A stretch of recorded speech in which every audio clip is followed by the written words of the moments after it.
All right, so we're back here, Gamer Tag Radio, and once again we have Sam Lake here, and we're going to be talking about Alan Wake 2.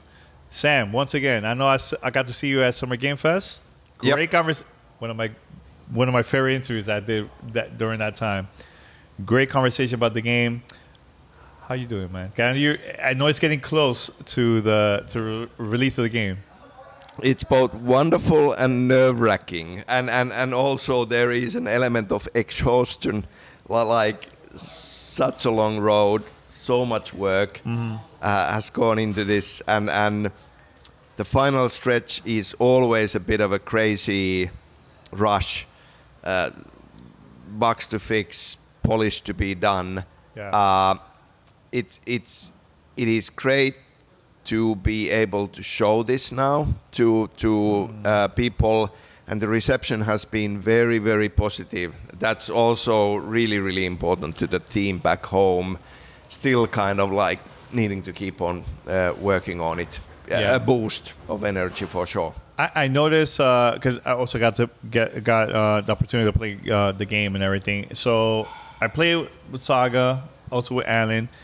Very different than the first game, but at the same time, it made me to take my time, read the stuff that I discovered is very different than the first one. The first one, I would just go to the location, get the items, and then read later. Yeah. This one you have to read there at the moment. So why the change? Why you wanted to make this very different than the first game? Well, 13 years in between. It's a long time. Video games have evolved. We as the makers have changed. A lot of experience, a lot of learnings along the way, and a lot of build up ambition for this, trying to make this happen, and now finally being able to do it. We wanted to be really ambitious with interactive storytelling. Really, really have a focus on the story and bring it clearly closer to gameplay as well. Having mechanics like, Saga's investigation, Alan's rewriting reality, having them be actual, like they're very much you engaging with the story, but it's also gameplay. So you are actively doing things related to the story. And that ambition was there. I don't like it is different, and yet I do feel that this is very much a Remedy game, and there are many kind of like elements from the world of original Alan Wake that is still very much present in this. Yeah, I noticed when I'm walking around the town and start talking to people, they're very different than the first time I got there playing as Alan Wake. What happened during that time that a lot of them very, very different, very weird act. It's not like the enemies, you attack with the flashlight, but they act very, very different now. Is something happened between part one and now that the people in the town has changed around that time, or no? 13 years. 13 years is a long time. Things change. Obviously, in the first game, we never visited Watery. And this part that you were playing takes place in Watery. Saga coming there for the first time to discover the place. I feel that kind of spiritually, the idea of quirky small town setting with these kind of very colorful personalities of different kinds was part of the first game, and for sure is part of this. But it's some of them are the same characters, some of them are very different characters, and when it's the same characters, it's still 13 years of life in between, so things have changed. Yeah. So, I mean, one of the first things that happened to me while just walking around, I went to I believe it was the bar right at the beginning of the game of the demo. I saw the janitor there from Control. What's up with that? Pilvi päässä kiehuu, kuusi räjähtää ja yössä riehuu. Silmissä riemu rajaton. I can talk about it for sure. Sure. Obviously, like if in Control you complete all of Ahti janitor side missions, as a reward you get a postcard from him. At this point, he's already gone from the oldest house because he wants to go for his summer vacation. Sure. And he disappears. And then you get a postcard, and that postcard says, "Greetings from Watery, Washington, America's little Finland." And he's on a porch of sauna, having a towel around his waist, drinking a bottle of beer. So that was a promise that we are delivering on. Now, we already established in first Alan Wake that Watery is the neighboring town to Bright Falls. And in this one, we do discover that Watery was founded a century earlier by Finnish immigrants over logging and fishing industry, which is an echo of reality. There are these places in the Pacific Northwest. So a lot of these connections to Finland and Finnish culture more than before, but also like maybe it's the added years making me feel nostalgic, and also realizing that we, like in Finnish culture, we have a lot of things that are not globally known but are really unique and exotic that we can tap into. So yeah, Ahti makes a comeback here. This is a Remedy connected universe.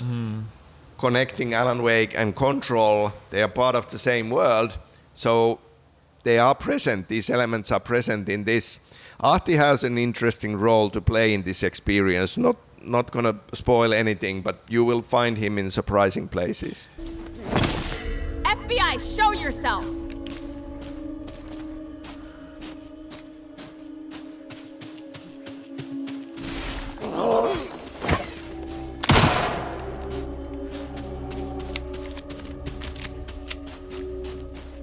Now, while playing now Alan Wake, I got to see a lot of posters of a couple things I noticed. One was Scratch, a lot of graffiti of Scratch everywhere, right? Yeah. And also posters of Alex Casey. So I got to see that a lot in the game. Why is it so important to see that from Alan Wake's point of view and not from Saga? Well, Alan Wake is trapped in the dark place. And dark place is kind of this dream reality or nightmare reality. And we do establish very fast that Alan Wake being there and having been there for a long time, he is affecting the reality intentionally and unintentionally around him. So he used to live in New York City.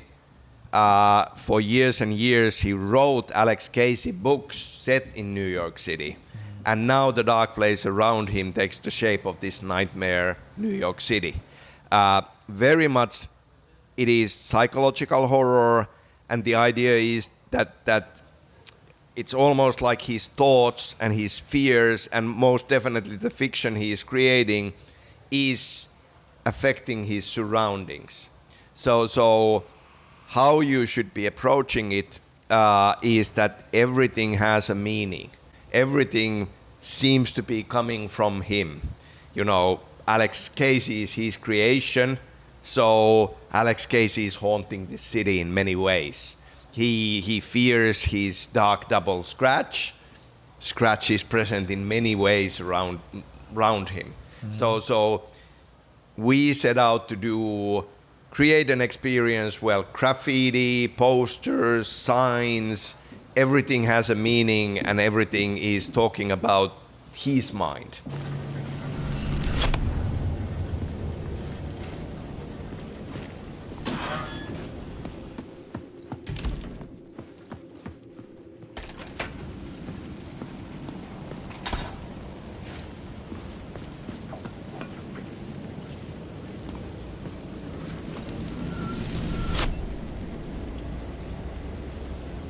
So, one of my co-hosts, Paris, I know he asked this question. So, earlier during the panel, for those that just started playing or they forgot, because it's been so long playing the first game, are there going to be a way where they could learn the lore of these characters I just mentioned right now?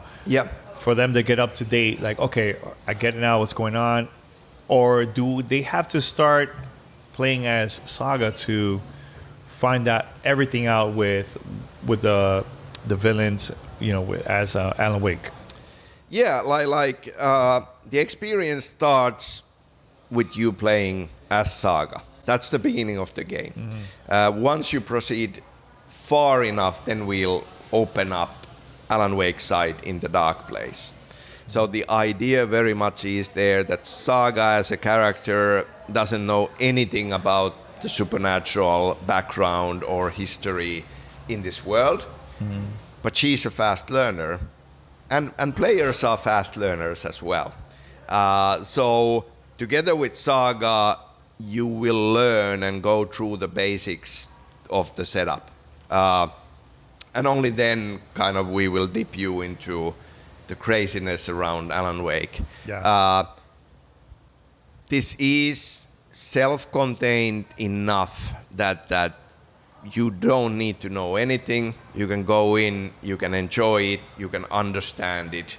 That's kind of one of the fundamental design things. Like a good analogy of this is that if you think about Control, and Federal Bureau of Control investigating all of these crazy things in the world, and you find these case files of these different events. Some of these case files are about Alan Wake. And in that case, if you have played Alan Wake, you go like, oh, it's talking about that thing, and I get it, and I know a lot of it.